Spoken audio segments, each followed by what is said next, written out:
Hey there, Sorin here. So having 3 huskies is quite a handful. So I needed something to oversee their behavior in the yard while we are not home, and sometimes even when we are home, because they start to howl and the neighbors can go batshit crazy because 3 huskies are loud and there's a lot of drama with 3 huskies. So anyway, we got the TP-Link Tapo C320WS. It's a 2K quad HD IP camera, and frankly I was a bit surprised by it. It's quite good for the money. It's quite cheap and it has a lot of features that you wouldn't expect on such a cheap camera. And one of its main advantages, to be frank, is its accessibility. I mean, you can have a fully fledged monitoring solution on the chip. You just need a wireless router. Anybody has that nowadays. This camera and a micro SD card. So let's do a sort of an unboxing. You can see a lot of these cameras unboxed online, even from the manufacturer. This video is not sponsored, by the way. I was just impressed with the product and decided to show it off to you guys also. Maybe somebody also needs something quick and reliable to monitor something in the yard or the house or whatever. So inside the packaging we have the usual manual, a power brick, we'll get to this in a bit, the weatherproof thingies, what you can use to mount it on the wall, and the actual camera.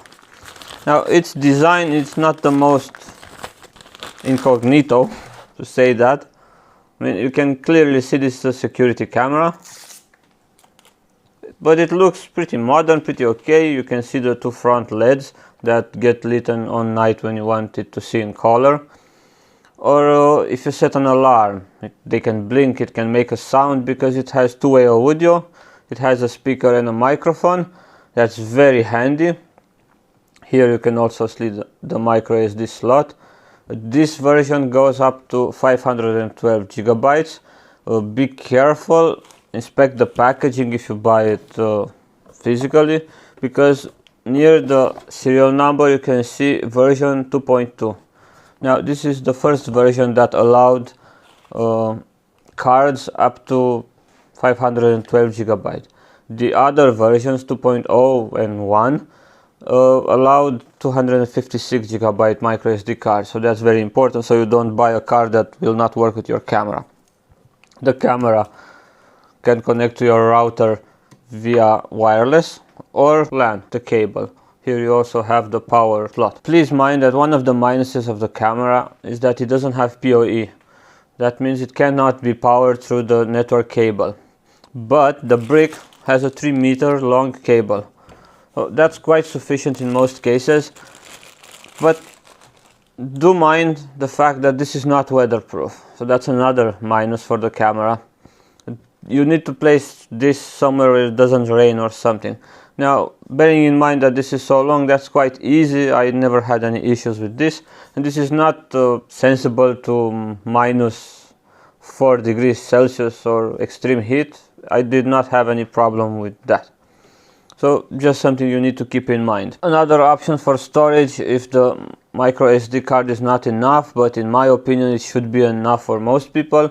I mean, a 64 gigabyte micro SD card would allow you to record 2K at 2K resolution about 96 hours and 192 hours at full HD. That's 1080p. So that's a lot, especially if you consider that you can set up the camera to record only on movement detection. That saves a lot of unnecessary footage being recorded to the card, so you can have a lot of days of movement, actually somebody passing in front of the camera, stored locally. That's pretty nice. The footage, obviously you can see it from the app, the Tapo app. They also have a cloud plan for storage. I didn't use it, so I can't say anything about it, and I don't feel the need to use it at the moment.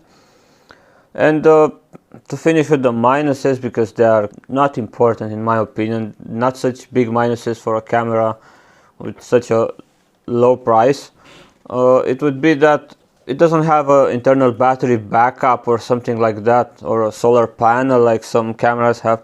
But this is so cheap that, I mean, it will be almost unfair to expect that from it. But it is weather resistant IP66. The quality is quite good, as you can see. You have two-way audio, so you can actually call the camera and talk with somebody that is being seen by the camera, or just listen what they have to say. Or just say something to them. I mean, the movement detection is quite good. It can detect people and cars. The detection modes are plenty for this budget. You have movement detections. You can have zones that you can set a part of the camera image to detect something else. You have entry point detection. You draw a line on the screen, and if somebody crosses it from either direction, you get an alarm.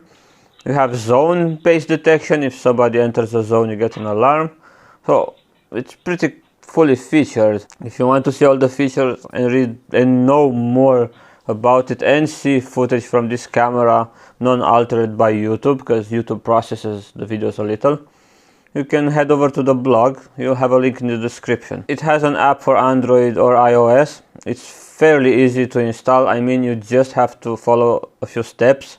You can install it from the first use with the wire or wirelessly, so it doesn't really matter. And that's about it. I mean, just felt the need to share it with you guys. A great product, a cheap product that does its job.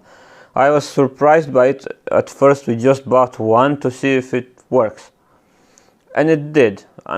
Since we have it, it never failed, even when we were not home and we were just checking on the dogs using a 4G connection. We could see anything clearly. We understood everything is safe at home, so we can have our peace and do whatever we are doing. Yeah, so again, if you want to see more about this product, check the blog out. I've written stuff in more detail there. So thanks for watching. Until next time. Bye.